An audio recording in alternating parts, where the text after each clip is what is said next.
पिछले कुछ महीने से अंतरिक्ष में खगोलीय घटनाएं घट रही है। कई बड़े बड़े जैसे कि शुक्र गुरु आदि सीधी रेखा में पृथ्वी से दिखाई पड़ रहे हैं। पिछले कुछ महीनों में प्राकृतिक आपदाएं भी घटित हो रही हैं। क्या यह सब ग्रहों के कारण हो रहा है? मूल कारण तो समष्टि और व्यष्टि कर्म है इस जीव के। व्यष्टि कर्म उसको कहते हैं जो व्यक्तिगत हमने कर्म किया अकेले। समष्टि कर्म कहते हैं जो समूह मिलकर करता है, देश मिलकर करता है, एक समाज मिलकर करता है, एक क्षेत्र मिलकर कोई कर्म करता है। जैसे जिस क्षेत्र के सब लोग इकट्ठे होकर बहुत बड़ा यज्ञ कर रहे हैं तो इसको बोलेंगे समष्टि कर्म। और व्यक्तिगत हम हवन पूजा कर ये बोलेंगे व्यष्टि। एक होता है समष्टि कर्म, एक व्यष्टि। एक देश, सारा देश मिलकर कोई कुछ काम कर रहा है।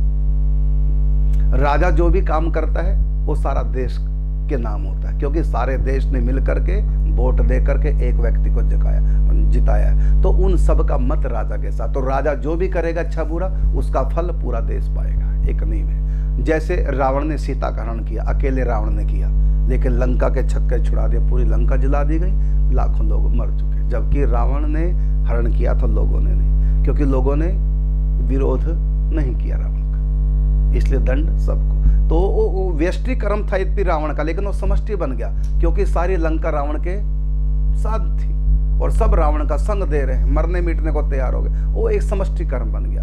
जब हम किसी की हाँ में हाँ मिलाते हैं तो भले कर्म एक व्यक्ति ने किया तो जिसने हाँ मिलाई है उसका भी उसमें हिस्सा हो जाता है। और विरोध करना चाहिए। तो रावण का किसने विरोध नहीं किया, हाँ केवल लक्ष्मण उसने विरोध किया, विभीषण ने। इसलिए भगवान विभीषण पे प्रसन्न रहे, विभीषण को कोई दंड नहीं दिया, बाकी सबको दंड मिला। तो दो प्रकार के कर्म होते हैं, एक व्यष्टि कर्म, एक समष्टि कर्म। व्यष्टि कर्म व्यक्ति अकेला भोगता है और समष्टि कर्म सब लोग मिलकर भोगते हैं। जैसे कि वृक्ष काटे जा रहे हैं तो पूरे वर्ल्ड के लोग काट रहे हैं वृक्ष।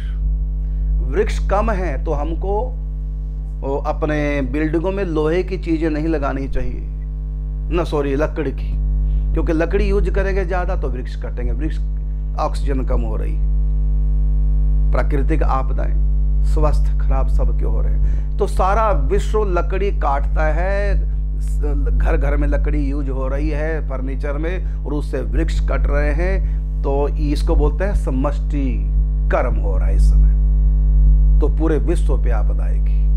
किसी विशेष देश में कोई विशेष बात हो तो उसी विशेष देश पर, विशेष घर में विशेष बात हो तो मुसीबत घर वालों पर, विशेष व्यक्ति का कोई विशेष कर्म हो तो मुसीबत अकेले व्यक्ति पर। तो इस प्रकार आपने जो कहा कि जो खगोलीय घटना घट रही हैं और ऐसे ग्रह नक्षत्र आपस में, तो उनका जो कोई योग बन रहा है उससे आपदाएं भी आ रही हैं विश्व के ऊपर। तो ये क्या ग्रहों के कारण से? ग्रह मूल कारण नहीं, मूल कारण है व्यक्ति के समष्टि और व्यष्टि कर्म मूल में। तो जैसे किसी को फांसी दी, कोई कहेगा जज ने दी, कोई कहेगा वकील ने दिलवाई, तो कोई कहेगा जल्लाद ने दी है। लेकिन सच बात क्या है, किसने दी फांसी? उस व्यक्ति के खुद के कर्म ने। तो ये ग्रह नक्षत्र तो योग बनता है इनका, और ठीक है इनके माध्यम से व्यक्ति विश्व सुख और दुख प्राप्त करता है, लेकिन मूल में व्यक्ति के कर्म ही है। और मैं, आप डर जाएंगे अब टीवी में क्या डराना आप लोगों को, लेकिन समझना कि सचमुच में बहुत बड़ी आपदा आ रही है, सब परेशान हो जाएंगे। इसलिए अच्छे बनो भाई, वृक्ष लगवाओ, अधिक से अधिक परस्पर बैर विरोध को छोड़ो। लेकिन हमारी बात कोई नहीं मानेगा। संत तो चिल्ला रहे हैं खूब, सब एक होके रहें, एक होके रहें, लेकिन हर देश एक दूसरे का दुश्मन, एक दूसरे को पिछाड़ने में लगे और सबसे आगे मैं एक नंबर पे पहुंच जाऊं, मैं एक नंबर पे पहुंच।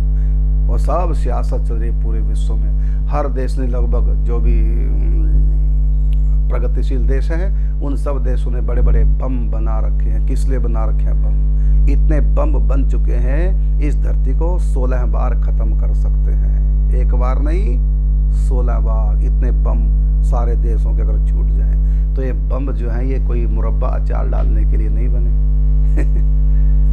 हाँ, पता नहीं सिर फिरा कौन शुरू कर दे, और जब एक जगह एक शुरू हो जाएगा ना, कोई पीछे हटने वाला नहीं होगा। और ये भी आपदा मनुष्य के द्वारा रचित आपदाएं, ग्रहों के कोई योग से आपदाएं, ये सब के सब बहुत निकट भविष्य में महाविध्वंस होना है।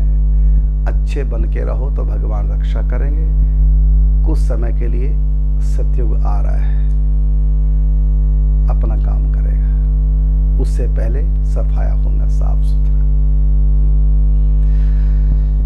तो अधिक नहीं कहूँगा क्योंकि सब आप घबरा जाएंगे, परेशान। बाकी ये बात सच है जो अभी मेरे पास आया है ये प्रश्न कि आपदाएं भी घटित हो रही है, क्या है? सब ग्रहों के कारण से, कारण जो भी रहा हो, लेकिन सचमुच में अभी तो कुछ नहीं, आने वाले समय में बहुत कुछ घटना घटने वाली। और इशारे भी भगवान दे रहे हैं, प्रकृति भी इशारा कर रही है, हवाएं भी इशारा कर रही हैं, ये महामारियां कोरोना आदि ये भी इशारा कर रही हैं, और ये बम भी रखे रखे इशारा कर रहे हैं। और हर देश एक दूसरे का दुश्मन बना है, आप सब देखते रहते हैं समाचारों में। ये सब चारों तरफ से इशारे हो रहे हैं, आपदा के, महाविध्वंस के इशारे। इस समय पूरी दुनिया बारूद के ढेर पर बैठी, कब फूट जाए, कौन सिर फिरा पहल कर दे, कुछ नहीं, रुकने वाला कोई देश नहीं है। ये स्थिति बनती जा रही है। इसलिए अच्छे बन के रहो, भगवान की भक्ति करो। हमारे पास एक ग्रंथ है जिसका नाम है मामणि। उसमें तो बड़ी लिखी तबाही, देश के देश बर्बाद होने, पानी में डूब जाएंगे, धरती तक उन देशों की दिखाई नहीं देंगे। ऐसे ऐसे प्रगतिशील देश इस समय जो विश्व में छा रहे हैं और पूरे विश्व में अपना शासन करना चाहते हैं। मेरे पास जो किताब है उसमें लिखा हुआ है, उन देशों की धरती तक नहीं रहेगी। बड़ी बड़ी बिल्डिंगें, 1 मिनट लेगा दरअशायु लेगा। ये बहुत जल्दी समय आ रहा है, बहुत जल्दी समय, आपके हमारे देखते देखते।